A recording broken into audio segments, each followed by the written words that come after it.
Barge that crushed the Ludlow Bromley Yacht Club last week is now back in service, but there are still some unanswered questions about that collision. Yeah, David Winter takes us aboard a towboat searching for possible answers.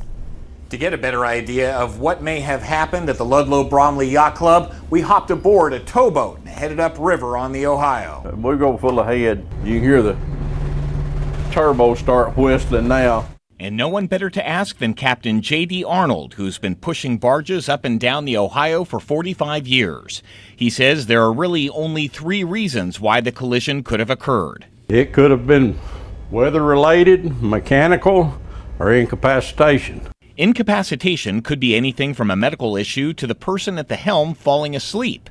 Captain Arnold says towboats all have some type of dead man's alarm. If you nod off and don't move these rudders for so long, a minute, then it sets off an alarm. So we've got safeguards in place, but in a minute, a lot of things can happen too if you're in a tight area. The captain says the alarm can also be manually turned off.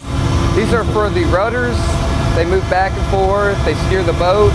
Lead deckhand Damian Warner takes us into the engine and steering rooms. If something were to happen wrong, like mechanically, this is a pretty likely place it's going to happen. That's right.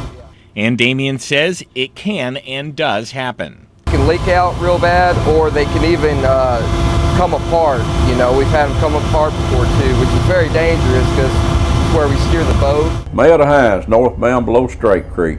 We actually boarded this morning before dawn. We wanted to be underway while it was dark, just like when the collision occurred at Ludlow Bromley. The captain says modern electronics make the river nearly as easy to navigate at night as it is during the day. But day or night, fatigue can set in. At the end of the watch, you're up walking around sometimes trying to stay awake. You're ready to go to bed and nothing going on. You get bored. Back in the daylight, the captain tells us the boats have a black box of sorts, which will likely have a lot of information for investigators. Of course, to find out exactly what did happen aboard the boat and the barge that hit the Ludlow Bromley Yacht Club, we'll just have to wait to hear from the Coast Guard in its final report. David Winter, Local 12 News.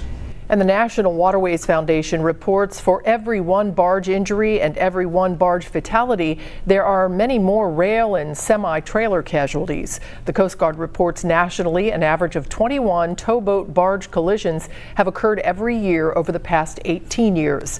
The Coast Guard doesn't expect to release its findings regarding the Ludlow Bromley collision for several more weeks, if not months. Of course, we'll keep you posted.